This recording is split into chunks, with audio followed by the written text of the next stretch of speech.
Everybody, and welcome to the finance meeting on April 30th, 2024. And with me is the whole committee: Cocaine Givner, Ward 4, Mike Sullivan at large, myself at large, Kevin Jordan at large, and Carmen Ocasio, Ward 2. Okay, so first thing I'd like to do is make a motion, or have somebody make a motion to accept the minutes. Motion to accept the minutes. Any changes or anything? No. Okay, so accept the minutes. All those in favor? Aye. Okay, item number 2 and 3 is an $850,000 transfer. Unfortunately, the buildings are no longer available. These were the buildings at the corner of, a kitty corner to the city hall. The mayor has asked that the transfer monies be sent back to the auditor, and can I have a motion to do that? So make a motion to send items 2 and 3 back to the auditor. All those in favor? Aye. Okay. And now we go to item number 4, which is a CPA ballot question. And this was originally filed on October 3rd, 2023, and referred back on March 6, 2024. I would like to entertain a motion from somebody to suspend the rules and let the public speak in person or on Zoom. So moved. Okay, all those in favor? Aye. Aye. Okay. We do have a couple people here, if you'd like to get up to the mic and say anything. And just your name and address, Carl. No, I understood. It was difficult. I'm sorry. No, it's all right. I'm sure that you're used to being able to do your August thing. My name is Carl Eager. No, Oh, just, there's a button there. yeah, yeah. Madam Chair, Sorry. this is Councilor Green. Howie? I've been on, but you didn't mark me present. Okay, I didn't see you, Howie. Howie Graney is on Zoom. Go ahead. And Linda Bacon is too. Well, you're not on here, so there you are. Okay, so go ahead, Carl. Sorry for the interruptions. My name's Carl Eager. I live in my home that is at 1966 Northampton Street. Allow me to share the reality that I'm privileged to wear many hats in this community. I'm speaking as an individual citizen. I'd like to also preface my brief comment to the reality of how I was blessed to be able to sit where you sit. Happened to be one of those chairs over there. We were called aldermen in those days. I was an alderman. We welcomed the opportunity to present to the people in a ballot question to get the pulse of what the citizens really wanted as related to any specific issue. And as I stand before you, I'm having difficulty comprehending, trying to understand what is so difficult for the CPA issue to be placed on the ballot this year, to be able to get the real pulse of the citizenry who actually voted it to exist in the first place. And with that in mind, I stand before you saying, I hope this committee will be able to take and move this to the full council board and let it rest there, other than the fact that I pray, literally, that it will be on the ballot, so that you can truly get the pulse of the people's attitude. Okay. I cannot understand why a city councilor would really want to wrestle with that when they have an opportunity to really get the pulse of the citizenry, as opposed to the body politic general. Yep. I leave it at that. I'm in favor of it, Thank you, going on Carl. the ballot. Thank you. Okay. Anybody else in the audience want to say anything? Claire? If not, Claire, do you want to say anything? It's okay. Yes, please. Can you You can just tip it. tip it This down? way. Yeah. I was going to take it up. I'm a firm believer. Oh, Claire, That- just give us your name and address. Oh, I'm sorry. My name is Claire Regali. I live at 250 Linden Street in Holyoke. I'm very familiar with our city. I really believe that the council is elected by the citizens not to vote for them, but to advise them what's going on. And if the citizens agree to it, if they have a right to vote, they have a right to tell you people and the rest of the city what it is they want for all of us. And that's how I feel. Thank you. Thank you, Claire.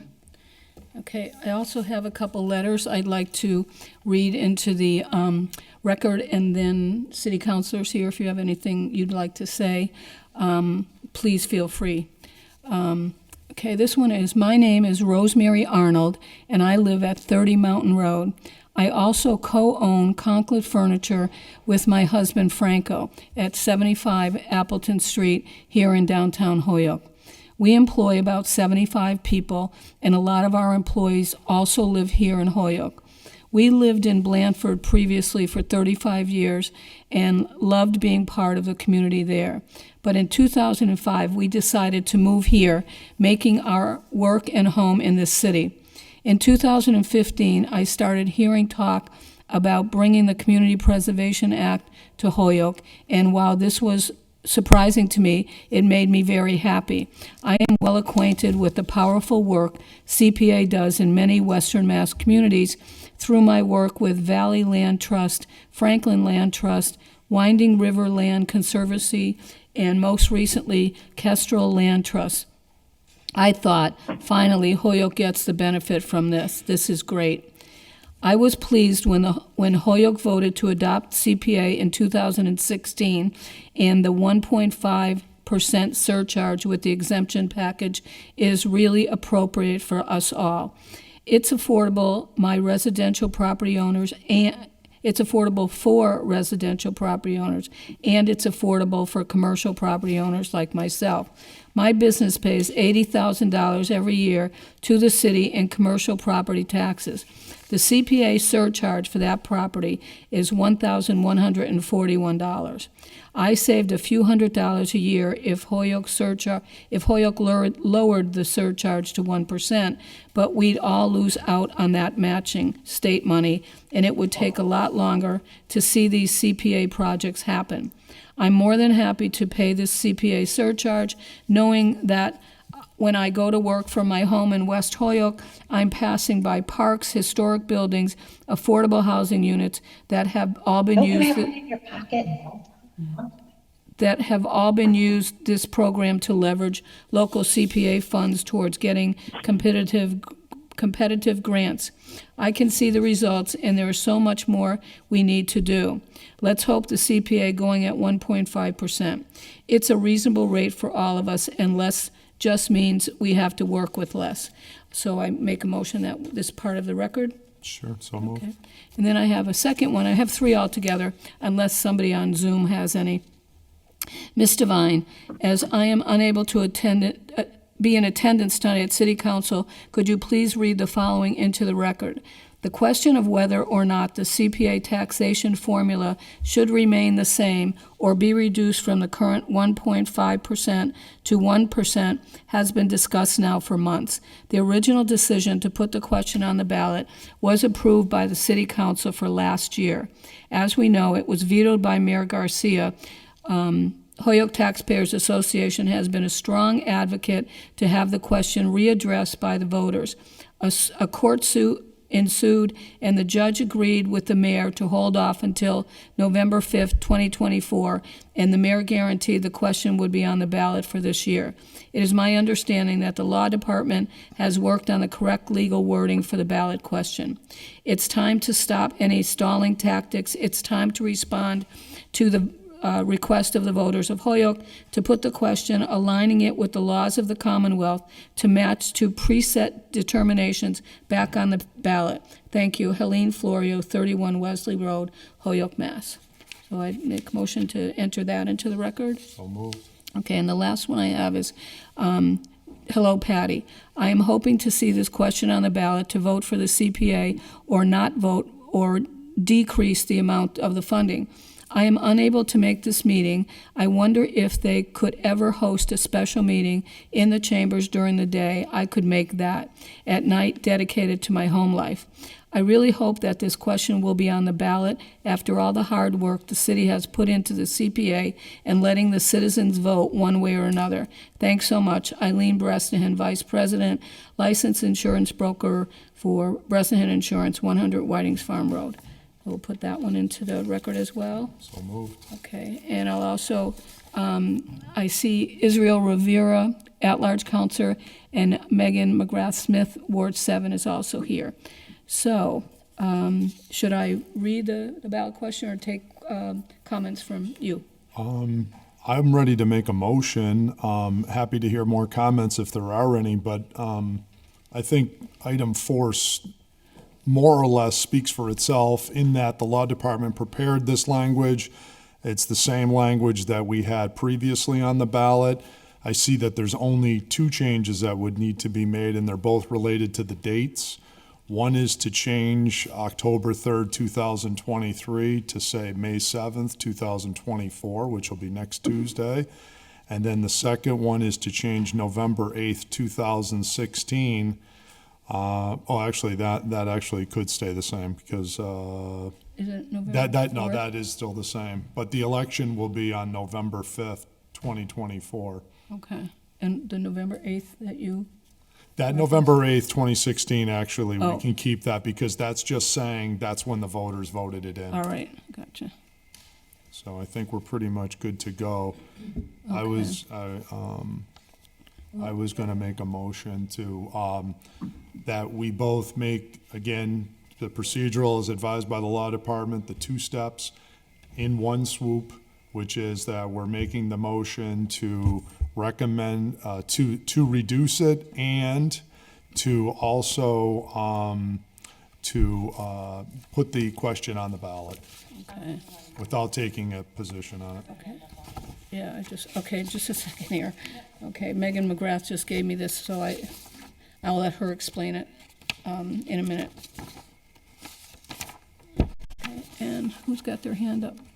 Oh, Israel Rivera, you have a question or a comment?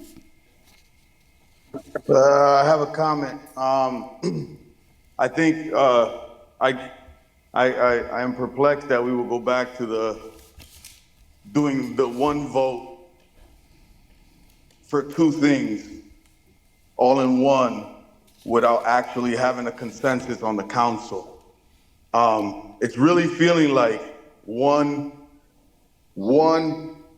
side of the council that really is in favor of this is pushing something in a way that doesn't make any sense, voting 2 different topics that kind of coincide and they go along, but they're 2 different issues, and boggling them up in one, and then asking legal to do it in a way that it makes sense.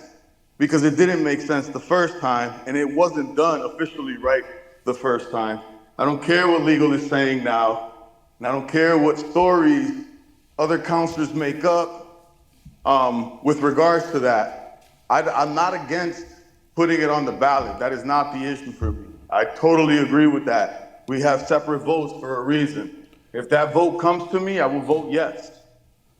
But when it comes to lowering the rate, I do not agree with that, me personally. So that is a vote that's taken on us.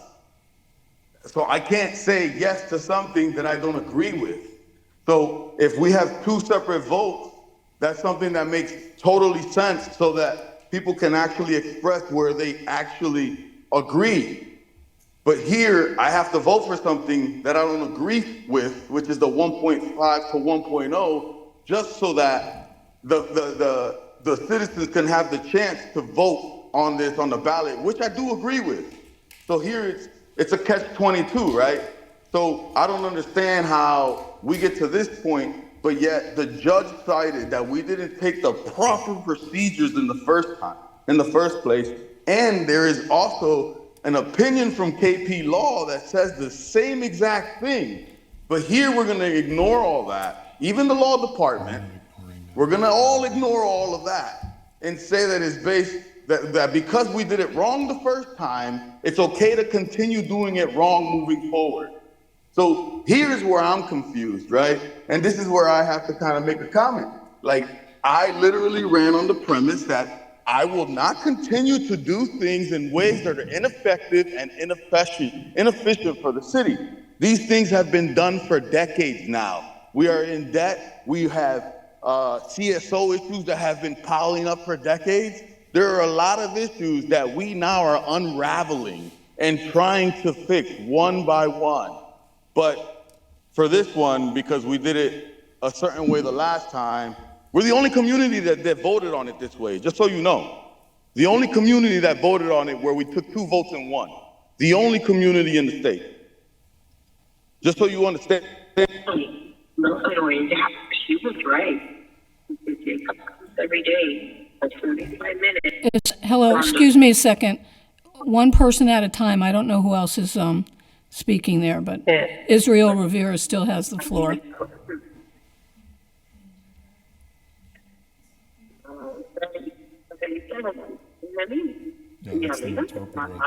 Oh. Sorry, I can't see where that's coming from. I'm trying to figure it out. I don't see anybody else's. The interpreter's not on mute. Interpreter, Jeff? It appears to be the interpreter. You're connected. They can hear my conversation. So, All right, is Councilor Rivera all set, or Councilor Rivera, you Continue if you need to. Are you good, or?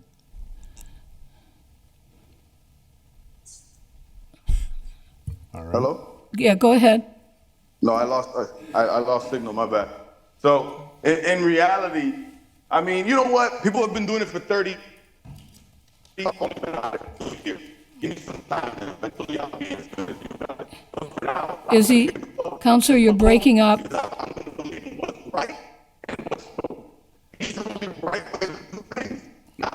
Counselor? Sure, it's very profound.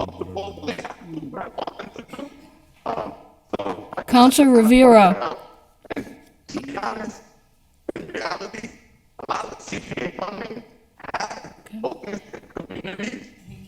Jeffrey, That's on his signal. That's not something I can control. oh, okay, That's his. all right. Well, Do you have his number? Well, he can repeat it all next Tuesday. let's, He just texted. okay, why don't we go on to somebody else, and then we'll try to get back to Counselor Rivera, but obviously there's something wrong with his signal, okay? And Counselor Graney, did you have something? No, yeah, I just quickly, let the people vote. I've been saying that from the get-go. You know, we don't have to take a position on it, whether you want it or whether you don't want it. I mean, whether it's a two-step problem or a one-step situation, I mean, it could be made crystal clear. You either put it on the ballot or you don't put it on the ballot. I mean, we have the guidelines to put it on the ballot. Let's just put it on the ballot and let the people vote for it. I don't understand the confusion at all. I mean, we vote to put it on the ballot. We don't take a position one way or the other, whether we want it reduced or whether we don't, and let the people vote on it. I'm sorry, but this has been going on now for 4 months. And kind of, I don't think that we have been doing things wrong for the last 35 years either. I think most of the people who have been on the council dating back many, many years have always tried to do the right thing. Thank you. Okay, yes, and then Counselor Vacant, go ahead. thank you, Madam Chair. So, I am sure that everyone who comes into the chambers and does this good work for the city has good intentions. So, I'm sure no one means that people are malicious or intend to steer us in the wrong direction. That doesn't change the fact that it has also been brought to my attention that we are not supposed to be doing this legally in this way. And this conversation started, it started even before the council voted to put it as is on the ballot. Before that, there was some disagreement as to the amount that could be asked for, whether we wanted to increase or lower this charge or this tax. And we couldn't figure out how to put two options on the ballot. So the predicament we find ourselves in over and over again is that when it gets to the full council, there are some people who feel like this should be split up into two votes because you're actually voting to only decrease. We're not voting to either increase or decrease, and we have to vote as is on the whole amount. If we could vote on the increase or decrease and come to a consensus as a council, then the ballot question would work. But we have to agree on what we're increasing or decreasing the amount to first, and then create a ballot question that reflects what was decided in the body. So that is the confusion. That's the overall confusion. I don't think anyone has a problem with letting people vote.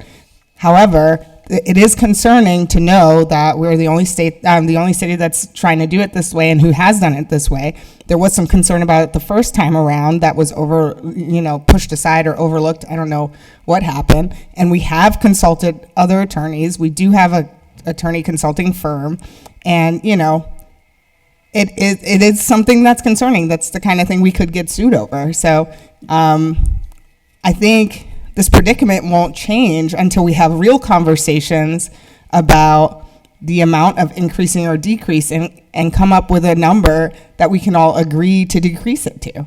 I think that's where the debate lies. And unfortunately, to the voters, it looks like a bunch of us just don't want to put it on the ballot. And I think that's an incorrect perception. I think that this is unfortunately more complicated than it looks, because there is a question of what some of us think is appropriate or right and what others think is okay because it's been done before. And I don't know if we're going to get to a point where we agree to put this out the way it is, so we should try to figure out how to change it so that we can vote on the individual pieces so it can end up on the ballot. But I feel like that argument has been ignored for 4 months, and that's why we're still here talking about it. Thank you. Attorney Bissonnette, I think Counselor Givner said this was an illegal meeting. Is that what you said? This was illegal.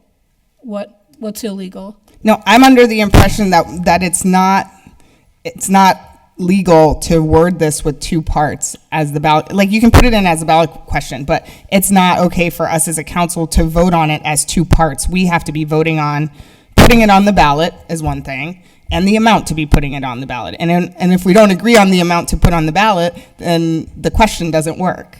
If I could, Madam Chair. Okay. Just to clarify my motion, just so Attorney Bissonnette can weigh in, and he's been very helpful to date, and so hasn't Attorney Dignan on this point. It's not that we're not taking the two issues. The concern was that the council previously didn't formally vote to make the reduction from 1.5 to 1. What I'm clarifying yet again is, in the motion to be adopted, we're doing two things in one motion. We are voting to reduce it from 1.5 to 1, because and the only reason we're doing that is because it's a legal required precursor to putting it on the ballot. That's why you have to do that in order to allow the citizens to then, quote unquote, ratify it by saying yes, or if they say no, then it stays as is, okay? So the motion is to make the reduction, council, and to put the question on the ballot, taking no position ourselves, and the public would then have to vote yes to approve it or no to not approve it. So that's the motion with this wording. The exact same wording was 2016 when we put it on, okay? So just so we're all crystal clear, I think the concern before was, I believe, and I'll let Attorney Bissonnette weigh in, but I believe the concern was it wasn't crystal clear that we had voted to reduce it and put it on the ballot, okay? So that was the issue at that time. So now that I've clarified the motion, I would love to hear from Attorney Bissonnette. All right, Go ahead, Attorney. I just have a follow-up question. Yeah. Well, good evening, everyone. The motion would do two things. It would indicate the council's endorsement of the reduction, and it would also put it on the ballot stating in the ballot question that the council does not take a position. That is slicing it pretty thin, but as many have pointed out, that is how the original ballot question was sent to the voters with that exact language. The statute that we're using in this case requires a mimicking of what was put before the voters. I do want to point out that the council is also able to add an increase. So for example, if there was a motion to approve an increase from 1.5 to 2 or 2.5%, that would follow the same procedure. It would require council vote to endorse and a vote to put it on the ballot before the voters. And yes, you can do them both at the same time. I hope that cleared up a few of these questions. I'll be happy to answer anything specific if I can. Yeah. Counselor Givner had a quick follow-up, she said. I just wanted to ask, because I don't remember the vote in the council on putting specifically as a separate vote the 1.5 to 1% on the ballot. I know. Okay, That was it. okay. And before we go to Counselor Vacan's next, and I had a question. I'm seeking an answer. Sorry. Oh, I'm sorry. Go ahead. I was asking to follow up to Councilor Jordan's comments. If you recall the meeting where we all voted to reduce it from 1.5 to 1 as a Yep. separate question, because I mean, that makes a lot of sense if that happened. I don't recall it happening. All I recall is this always being in front of us as one large ballot question with these two things on it. And so that's where I'm continue to push back. Okay. Thank you. Well, to the extent there was a concern, I think we've gotten all the guidance that we need to do on it. And so we've spelling it really crystal clear out here what we're doing. We're doing both things. And I would, if there's individuals who want to push an increase, then file an order to make an increase, right? I mean, you have the right to do that. And the council would have to consider whether they would want to do that as another ballot question. But this has followed this is following this process. And if there's an appetite to do something else, then by all means, that's your prerogative. First, yeah, just a second. I know. I gotta come back here. I just wanted to tell you, Counselor Rivera, we couldn't understand anything you were saying. I get it. That's why I came in person. I appreciate that. Yeah, I have my babies. One of them is sick. My wife finally got home, so I'm able to attend in person. Appreciate that. Okay, why don't you go ahead in case you need to leave, okay? Yeah. So thank you. Again, there are certain things that came up to me before, and now it feels like everything is just being repositioned in a way that just it looks all cute in a little package, right? For me, I think originally, and Mr. Bissonnette, if you're still there, I think I have questions now because now I'm confused with regards to the original process and how things were supposed to be done originally, right? So originally, first of all, the first question I would say, has any other communities done it this way with regards to the process? Not that I'm aware of. So this is something unique to the city of Holyoke, or just to the state in general with regards to the CPA process? It has been done in other communities where the vote to approve was combined with a second part of a vote to put it on the ballot. I frankly think that came from a town meeting somewhere, but that's been the form used in a few cases. But the drawback we have here is the language in the statute provision, which I think is 13 or 16, I'd have to look. But it requires us to use the same process that we use to implement it. Even if the process that was implemented wasn't, Correct. Let him finish. yeah, even if the process that was implemented wasn't necessarily the process that we were supposed to take. Yeah, the problem is theoretically, as I understand the rationale in this legislation from the minimal legislative history that exists, is the theory was to make sure there was at least a majority of the elected body who wanted to bring this forward, who wanted to bring an increase or reduction forward This, in lieu of a petition drive. So in order to rule out annual attempts to reduce or sort of unpopular attempts to increase, the language was added to require a favorable vote, essentially an endorsement. So that's where the theory behind why this is required in the absence of a petition is in the books, at least as it was explained to me.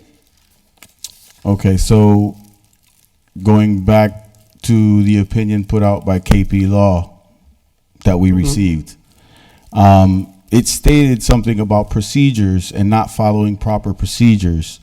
Again, I will reiterate with regards to the procedure piece. My understanding at that time was that, and it was the same kind of legs that the mayor, I mean not the mayor, the judge kind of stood on at the same time. Had to do with the processes that we took up of itself in the beginning, in putting the CPA into act in general. Am I correct? Well, the judge didn't specifically But took that into address account. the initial acceptance, because that issue wasn't before the court. And I'll say luckily it wasn't before the court, because that's not an area we want to go back and have reviewed. My concern is going Can you forward. expand on that? Sure. The situation is, did the city do it correctly initially? The answer to that is that the state approved the ballot question. So yes, we did it correctly. If not, they would not have put the ballot question on, because there's a template right in the statute that is required for this sort of acceptance. So that's where it was until this other question came up about the mayor's veto. And that's when we started looking more closely at the entire history of the CPA, understanding that none of the members of the law department were involved in the initial adoption. So we've tried to recreate what happened there. There's no indication that there was an affirmative vote, and there's no indication that it was ever advised to the council that it was required, putting us in a quandary between do we follow the script in the statute that says do it exactly the same way you did it the first time.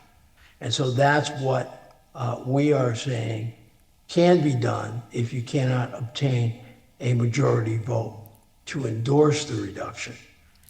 And it's the only reason is in this case, I don't want to say two wrongs make a right, but the question is, what protection does the city have in the event this goes forward? And that is the protection, that it was legally approved by the Secretary of State's office for ballot placement in the prior election. So real quick, and I'm done after this. I heard the two wrongs don't make it right, even though you didn't want to say it. I still heard it. Still makes me feel better. Ultimately, what I heard was because we possibly didn't take a procedure that was laid out, or a process that was laid out before us, and we made our own process, we have a statute that kind of protects us to allow us to continue the procedure that we put forth, because it continues the same process that we started in the beginning. Is that what I'm hearing? That's correct. But So- I will again say what I said at the council meeting and at the prior finance committee meeting. From my viewpoint, I would be much more comfortable with a standalone vote of a majority of the council endorsing this. I know it had been attempted before and did not prevail and was reconsidered and sent back to finance, where you take it up tonight. and that would require a 7-vote majority of the council. In addition, that would not then be reflected in the actual ballot question because of a requirement that we do it exactly the same way. So that would be one more backup for us to say we fulfilled that requirement and did it the same way. So if someone wanted to segregate out the requirements and say, we're going to go out to the city because they did one but not the other, at least we would now have that backup. Okay, so because it didn't pass the 2 votes, we took this mechanism to see if it passes this way, pretty much. Another bite at the apple if it were. Yeah. All right. Thank you, Mr. Bissonnette. I appreciate you answering my questions. Most welcome, sir. Okay. Counselor Ocasio, no question? I'll go with Counselor Givner. Madam Chair? Who's? Oh, Okay, It's Jeffrey. One second. Counselor Givner she said she has a quick question. Then I'm going to go to Counselor Vacan. Then I'm going to go to Counselor McGrath-Smith. I'm sorry, what? I think Jeffrey, is Jeffrey trying to say something? Jeffrey, did you want something? Yeah, just so you don't miss it, since you opened the floor to the public, I just wanted you to know that there's a member of the public on Zoom with their hand up. Okay. Well, let's get through this and then, okay, whoever the person is on Zoom, We should do the counselors that have already been in. okay, all right, and then we'll go there. All right, so you have a quick question? So- Counselor Givner. Thank you, Madam Chair. I'm just wondering if there's a way to change any of the wording to either leave it at or reduce it to 1. And I feel like that would probably fix the conundrum and gain more support. From Meg. Okay. I did read that. No, Answer why that don't question, we- or? Why don't we go to the other counselors and then if you. Okay, yeah. that's Counselor fine. Vacan? Thank you, Madam Chair. So I just want to make a couple of comments. I want to thank Attorney Bissonnette for clarifying that the motion can be made in one motion with 2 sections.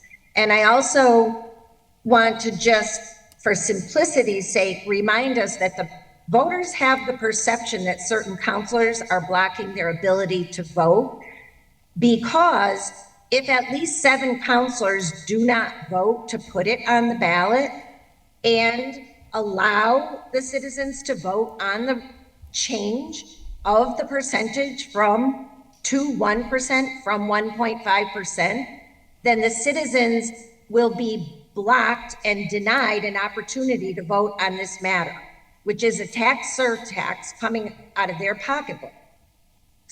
And so if they have the perception that certain counselors are blocking their ability to vote, that is where it's coming from. That is the only way citizens can vote on any change is by the city council to approve the question going on the ballot, because as Attorney Bissonnette has explained a couple times now, because we did it that way the first time, we have to do it that way going forward. And I would note, the committee members may not have this, but there are 2 more sheets that were submitted by citizens from, I believe, wards 1, 2, and 3 that haven't come to the council yet. Thank you. We don't have those yet, but I'm assuming that we'll get them on the 7th after the city clerk's office verifies all the names and addresses. Okay, thanks. Okay. And Counselor McGrath-Smith, just so you'll know, Counselor McGrath-Smith just gave us a sample CPA ballot question that appears, at a quick read, appears to be the exact same thing that we're voting on tonight, or on the 7th, with the exception of an example that's been added. So my question to Counselor McGrath-Smith is, does the law department have a copy of this? this was what we discussed in the council meeting when this initially came up, but then when it was defeated, there was no reason to move the language forward to legal. Okay. So this was the draft language at the time that I had worked on the tax collector with. Okay. And it does appear that it's the exact same thing that Yep. we're working on tonight, with the exception Yep. of the two examples. The only difference is just that it adds in the examples of a single-family home for the average single-home value, which is $246,000, and then one for a double, roughly double that, which is $472, to get a sense for folks whose home values are maybe appraised at higher of the than the average. And I will say that I think it's, if we're going to move forward with a ballot question, I have similar concerns to other counselors. I feel like right now you're picking the definition from legal about the process that suits the outcome that you want, and that feels really hard. I'm a new counselor, and so it does feel like we've heard two different answers around whether we have to take two votes or one, and if we have to come out with an endorsement or not. And so that feels hard. I want to be able to feel confidence in our advice that we're getting from our legal team, and I feel like it has not been clear. There's a reason why we took two votes on the night that we did. It was because we were told emphatically that we had to, and now we're hearing that we don't. So regardless of which one you believe, I'm just disturbed that we've heard two very different pieces of legal advice from our law department. Okay. The piece here is that I don't think it should go on the ballot. I also don't think I would vote for an increase either. I think that the 1.5% was chosen very carefully after a lot of analysis of who our city was, what people could afford, and also the deep amount of investment that our city requires. I think that the 1.5%, also because it exempts the first $100,000, is modest in terms of what we are asking. And CPA is an ask. We're asking for people's hard-earned money. But the goal is that we're taking that and immediately putting into people's neighborhoods in very explicit ways. Taxes, in most cases, people hate because they don't know what they go to. This is actually very clear. It's probably one of the best, instances of taxes being collected in our city because it's so clear to people what it goes to, and that it's real and it's in front of them. All of this is for capital investment. You can't use it for anything else than building things, right? So I think I am struggling with kind of, folks saying like, well, you're trying to prevent voters from voting on it. They already voted on it. And so is the goal to keep doing this again and again? And it becomes like the eternal argument where we put it on the ballot and then we see what happens and, it didn't work out, didn't get approved by voters. Let's talk about it again. Let's do it in the next election, right? There's some, exhaustion to that around like, this is a source of funding, and I'll speak to this because I've been on CPA for the last 5 years, that people in our community have just figured out how to use. We now have a relationship with the department chairs. They know now what they can come ask us for so that we can support investment in the city.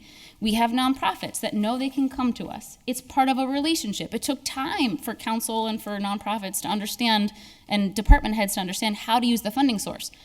If next year suddenly, gets reduced, and then it's suddenly, there's only $400,000 in the pot moving forward. We're only going to fund a few projects a year. Suddenly people are going to be like, well, I don't know if I'm going to go for CPA. Probably not going to get it. It will get really funky. There's going to be years where we won't be able to fund a playground because the only category we can fund this year is a historic project. And maybe the next year, like the committee maybe moves to being a biannual committee. Maybe they don't exist for a year at a time. And then they meet every other year.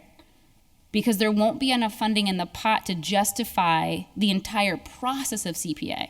It's an extensive application process. There's a reason why 1.5% was chosen. It was the lowest amount of money that we could ask folks to give and still have a significant funding source enough to be able to do meaningful investment into the community. To go lower makes it really messy and really lowers its impact by a third, if not more than the greater than its parts. Okay, that being said, if it does move forward in any way, I do think that we need to give examples. People really do understand that yes, it is impacts your taxes, but like to really know what it impacts your taxes. It may save people a little bit of money, but the average single-family home will save $13.84. The average, single-family home that's valued at $472,000 would save $34.89. But it would cripple the CPA. Okay, thank you. And again, just Madam for Chair? That was Howie. Howie, Councilor Greenie, go ahead. God, I wish you'd get a. Yeah, Madam Chair, I don't think that we should speak for the voters. I think we should let the voters speak for themselves. I mean, the voters are very intelligent people. They know what they're voting on. They've been around for a long time. They've experienced this tax for a period of years. So let them vote whether they want to keep it this way or if they want to reduce it. I mean, we don't speak for the voters. We let the voters, if it's going to be on the ballot, they can speak and they can tell us exactly what they want, and then we will follow their orders as to what to do. Personally, if we have to make a stand on which way we want to stand on the reduction or the non-reduction, I don't want to influence the voters one way or the other as to how they should vote on this issue.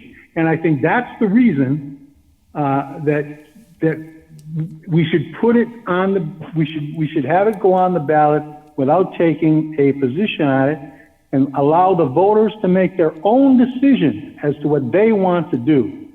Thank you. Thank you, Councilor. Councilor Ocasio. Hi, everybody. I just wanted to say that I spoke to a lot of homeowners. They are in a fixed income monthly, and that's all that they get. And they complaining about if they increase the taxes, it's gonna hurt them more than what it's hurting them now. And a lot of low-income residents, right now they're struggling to even put food on the table. Never mind, a roof over their head. I mean, they just trying to make ends meet, and they have to cut from here and put here, and and they're really struggling. So, I think that they should just reduce from 1.5 to 1.0, because if we don't do it that way, it's going to be hard. It's going to be hard. I mean, it's easy to somebody to say, if they raise the taxes, because some people can afford that. They hardworking, people are working and getting income from other places. But people that are in just one fixed income, they're struggling right now. They're struggling right now, and also the elderly people, they've been in their homes for many, many, many years that I spoke to are struggling right now. So if they raise it, they're gonna have to just leave their home. They won't be able to afford it anymore. So Okay. I just wanted to say that. Councilor Jordan. Yeah, totally agree with what Councilor Ocasio just said. On top of that, we should word this the exact same way we worded it the first time. The whole point is we're supposed to follow the same process. The law department drafted up the language. We were very meticulous to keep the language the exact same. We're not here putting our editorial comments in about, oh, it's this or it's that, and this scenario and that scenario. That's for individual voters to make up their own decision. You could get into, well, this is how much it would be in the first year. What about 3 years in? By the way, the CPA says you can only modify it every you have to wait 5 years, by the way. It's not every year, it's 5 years.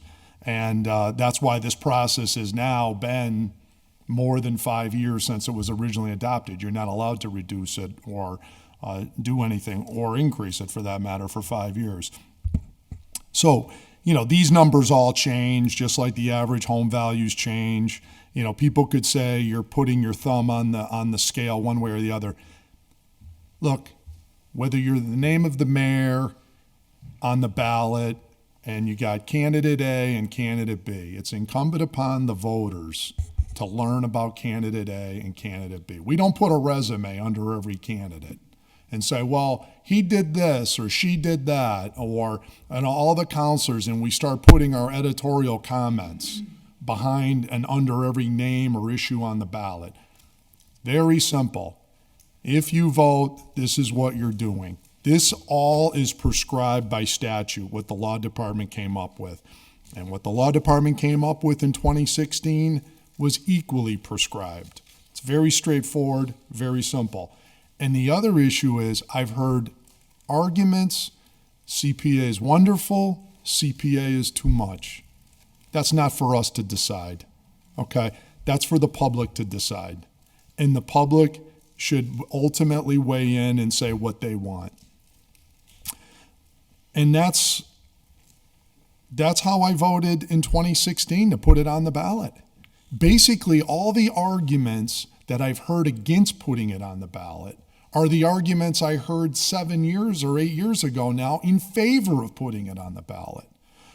Oh, well, the people should be heard. We should be allowed to make our arguments in favor of CPA. We should be allowed to let the public vote on it. Boom, boom, boom, boom, boom. Now all you hear is the opposite. It's wonderful. Don't take it away. Don't let the voters have an opportunity to take it away. You can't have it both ways. And so I'm not going to dispute that this person makes a good argument. Everybody makes good arguments about it does these wonderful things, or I'm paying too much. I've heard people say, well, why don't you spend the $63 million we already give you the right way instead of this additional, $700,000-$800,000 or whatever it is, more additional. Whatever school of thought you're on, they're pretty much all right, okay? But at the end of the day, we're just doing this. And so this vote allows us to just put this on the ballot. If others want to advance something else, I don't feel it's logically consistent, by the way, to say, I'm not in favor of allowing a reduction because I'm also in favor of an increase. Well, then, by that argument, you should be voting, I suppose, for both. I myself am not in favor of an increase. 1.5 is plenty. But nevertheless, if people want to make that, then go through the process, file an order, get with the law department, draft it up, do all those, follow the process that was followed here, and you'll have your day for a vote.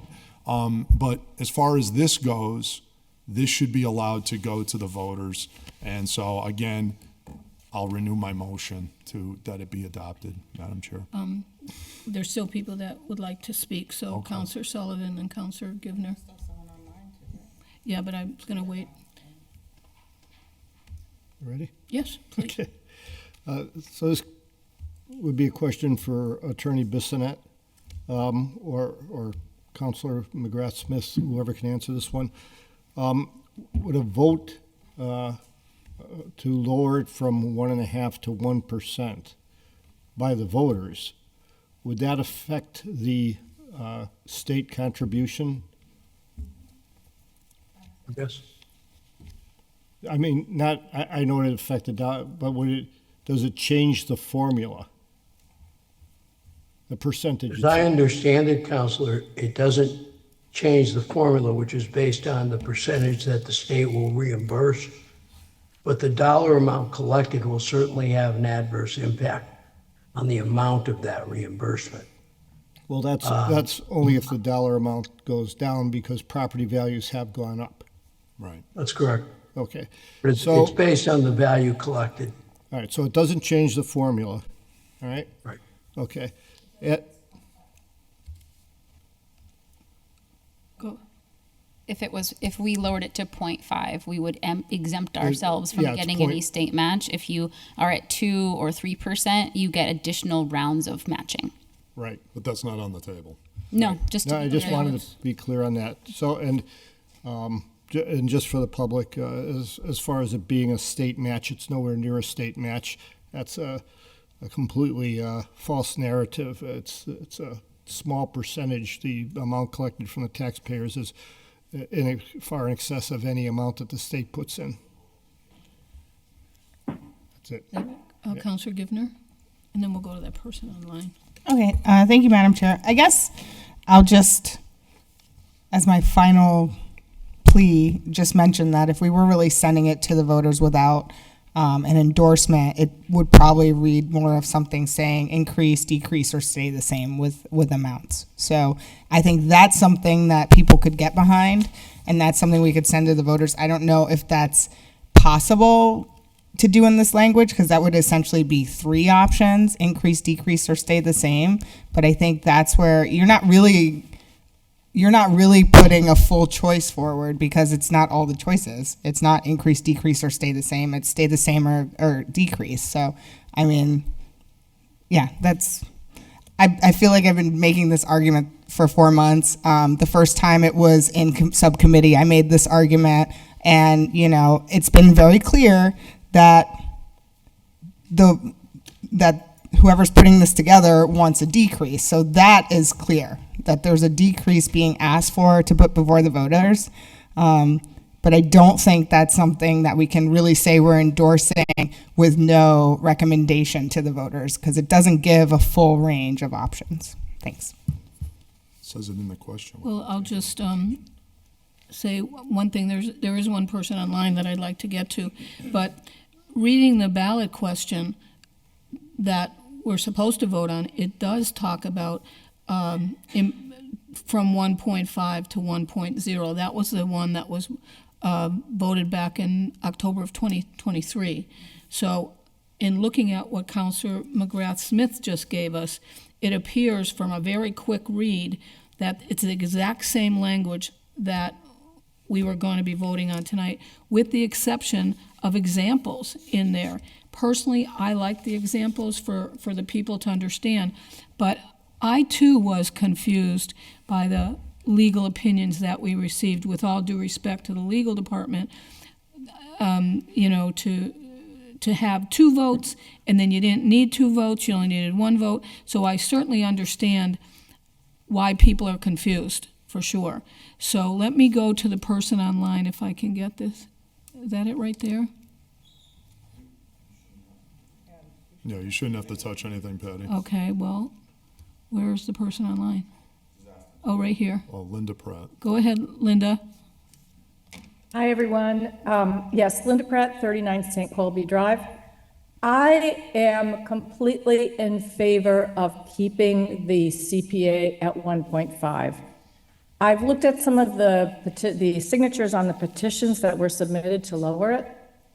And quite honestly, when I looked at those people's property values, the amount that they would save is minimal. $50, $35 a year. I would save $3.50 a year by this reduction. So it is amazing to me that the council is spending so much time debating this. I think the commercial taxpayers have a different question. I think they have some legitimate issues, but that is not about the CPA. That is about the split tax rate that the city council has endorsed and put into place. So I have a very hard time understanding why there is such an effort to reduce the CPA to 1% when it is such a small portion of what people pay in their property taxes. It is mind-boggling to me that you all are spending so much time. I agree with the councilors who have said that if you endorse putting a reduction on the ballot, it looks like that's what you're favoring in spite of the discussions to the contrary. So I will leave it at that. I would really like to see it stay at 1.5. Thank you. Just for the benefit of Linda Pratt and others, the ballot question does say 1.5. It's approved by the legislative body from 1.5 to 1.0, and then a summary which appears below. If you don't like 1.0, you don't vote for it. If you like the 1.5, then you will vote for it. So I know it's confusing. I think that we have to make a decision tonight if we go through with another to have it yes, no, or in the middle. Is that what you're thinking about, cocaine? Increase, decrease, or stay the same. That is another thing that we have to send to the law department. So we certainly can do that, depending on what the finance committee likes to do. But it's going to hold up things. But I'm willing to. On my motion, Madam Chair, to adopt this. Who did? Oh, Counselor, go ahead. Yeah, just to close out for me. First, I want to thank the law department for finding the loophole and making this work. Pretty awesome. Great job. You guys did a very good job, even though they're the ones that came at you, hard body. Understand that you did a very good job in finding this loophole. I really appreciate the effort and the time. Hopefully that the effort and the energy gets put on both sides of the aisle here, because it's really not feeling that way in a sense. Here, it's not feeling like we're working towards a larger goal, towards a better community for all. It feels like we are working in favor for a community for a certain percentage of people within the city. And then to get to some of the points for me is there are certain places and certain pieces in the community that do need some upgrades, and CPA would be the only way to get to that point. And I'm going to be honest with you, some parks at some local schools will not get what they need because of that. And some parks in neighborhoods that pay significant taxes will not get the improvements that they get, because the taxes that they pay will not be able to cover the improvements in the parks at Jones Point, the improvements in the parks like at Glow Tech, or Sullivan actually falls in CDBG, so you guys are all set. But with regards to spaces where people pay good money to keep up and upgrade, that's not going to necessarily happen. For some, it's not an issue, right? Because for them, they've already passed that stage. For me, it's an issue. I have a family, and I know I work with a lot of families. I'm actually a director of a nonprofit organization that works with families, and it is imperative for these families that we have parks that are upkept and they are accessible, and not just accessible for a neurotypical child, but also accessible for neurodivergent children, like the park we have up where the I don't know exactly the name of the park right now. Kennedy Field, Park, yes. Yeah. Also CPA dollars.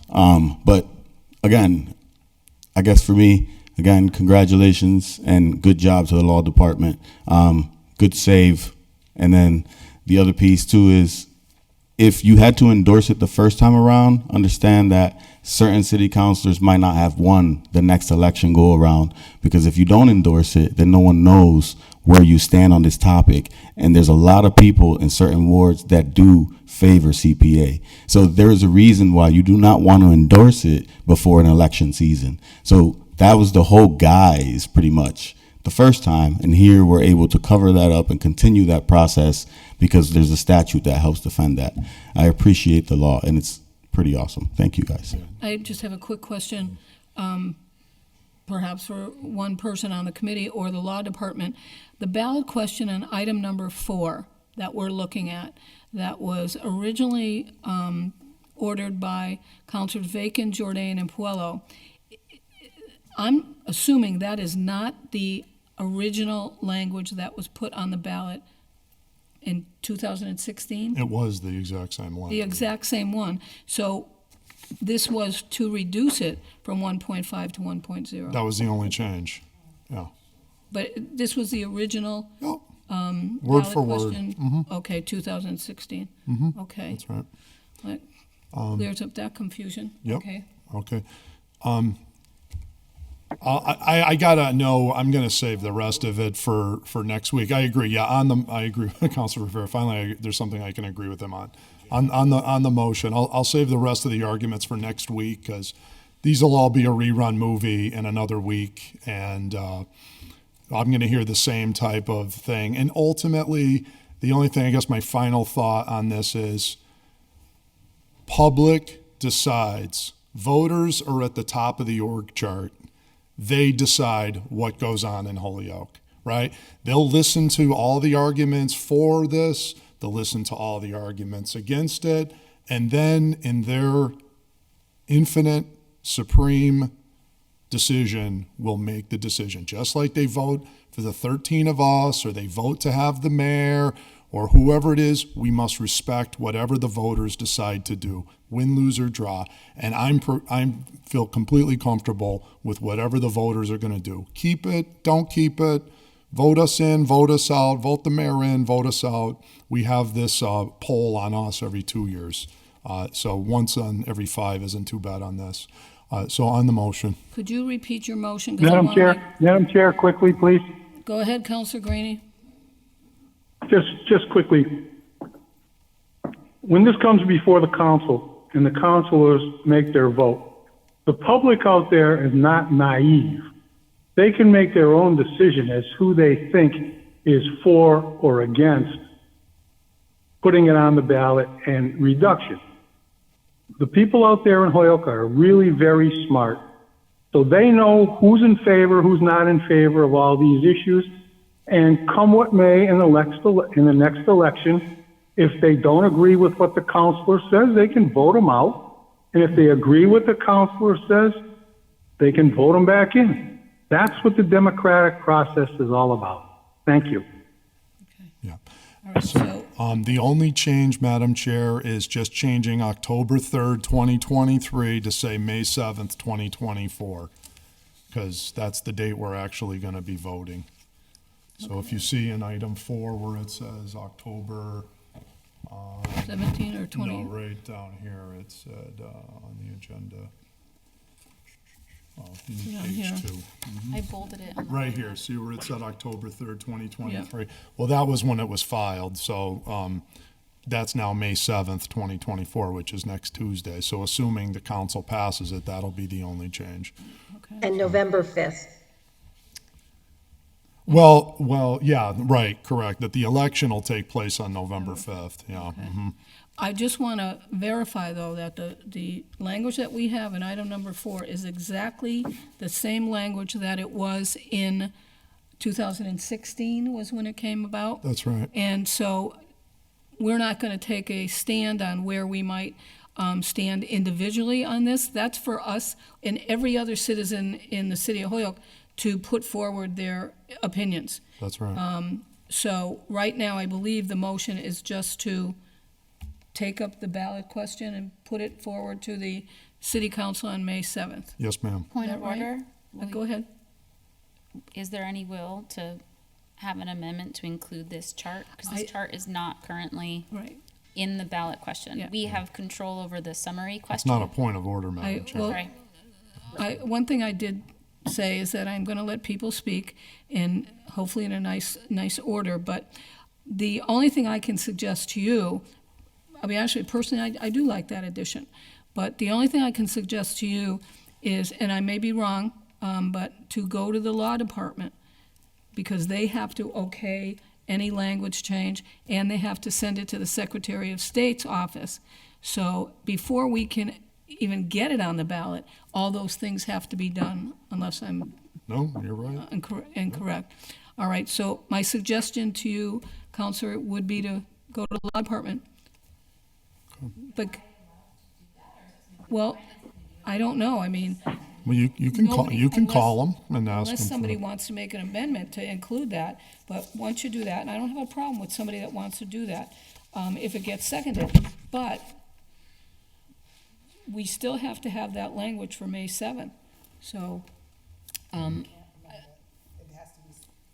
So basically, it has to be a brand new ballot question and a new order, because it wouldn't be ready for next week for voting. well, she could file an order if she wanted to file the order to include that. You could do that, but then it's still gonna hold up things, but that's your prerogative to do that if you'd like, to file an order to include the example, because everything is exactly the same, correct, except those examples.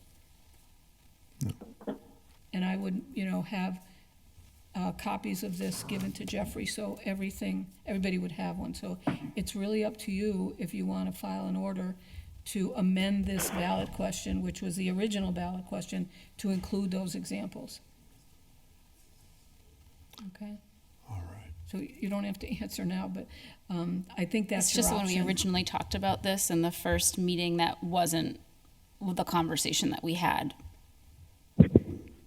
Just so, that's just in the record. It was never said that it would have to be a separate order. It was said by the law department that we could absolutely amend the summary language because the state doesn't approve the summary language. The state approves the ballot question. Counselor I think. Bissonnette, can you give us an opinion on that? Can we do it right here, amend it? Which portion? Yeah, it's right, you haven't seen it. Right now, The question can't be amended. The summary can be amended in-house.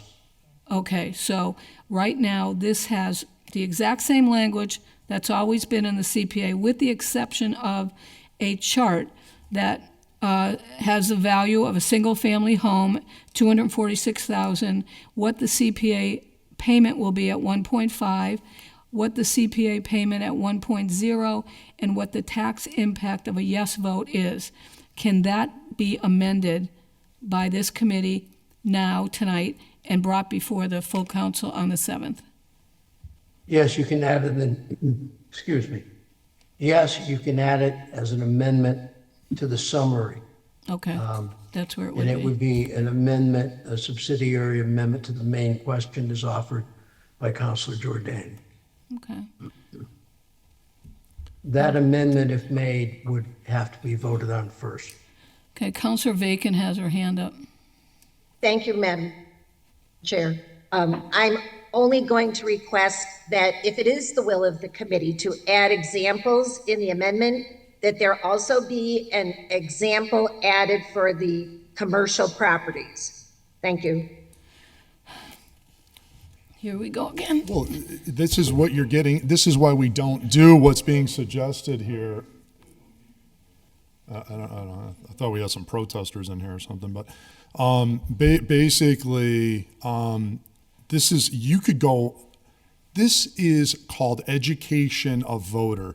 This is what goes on as people prepare. This is what the public conversation is supposed to get into. Arguments in favor, arguments against, these examples. To this person, $50 is nothing. To this group, $50 is everything. To business, to this, to that. Is it just for this year? Does that mean it never goes up? It'll never be more than that? I mean, you're going to get into all of that. We have avoided that type of situation. This is to have it exactly worded as the first time. And no one challenged that previously. This is to have the exact same wording. And we've been well served with that, so I would continue and Will you continue it that way. state your, Counselor Bacon, do you have more to say? Your hand's up. Oh, I'm all set. Thank you. I just hope the committee leaves the language as it is, but thank you. Okay, Counselor Jordan, would you Yeah. State your motion so I can write it down? Yes, please. Adopt item 4 with this language, with the modification that the election, it's going to occur on November 5th, 2024, and that it says on May 7th, 2024, the city council voted without taking a position to place a question, yada, yada. That sentence, the only difference is the date, which is when we're going to actually vote. Everything else in the whole question The same. is exactly the same. So that's the motion. Do we hear it? Second. Second. Okay, any other discussion? Okay, all those in favor? Aye. Aye. Aye. All opposed? No. I Four don't to hear one. all votes. You want to do, yes, I didn't hear Carmen, sorry. 4-1. 4-1, okay. Okay. All right, moving on. Counselor Bissonnette, one question. We've just voted on Counselor Jordan's motion, 4-1 vote. Can this be amended on May 7th by a member of the city council? The committee report, yes. Okay, so somebody could amend this from the floor on May 7th? Okay. Yes. All right. Okay. All right. Okay, I think that's it for that question. Okay, terrific, thank you. And moving right along. I believe items 5 and 6, Madam Chair, you were recommending leave to withdraw. Yes. I'll make that as a motion, leave to withdraw on items 5 and 6. Okay, item 5 is that 2 separate votes be taken by the city council on the vote and on the CPA, and that the recent vote by city council to keep CPA at 1.5 be rescinded. And that's, all those in favor of giving leave to withdraw? Aye. Aye. Okay. Motion to adjourn? A couple things, though, I just want to make sure we're all set. There are things on the, it's laid on the table, discussion is not expected to take place.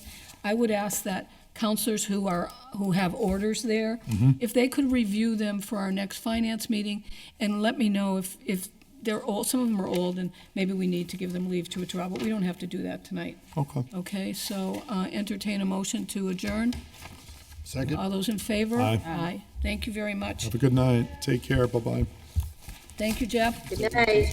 Night, everybody.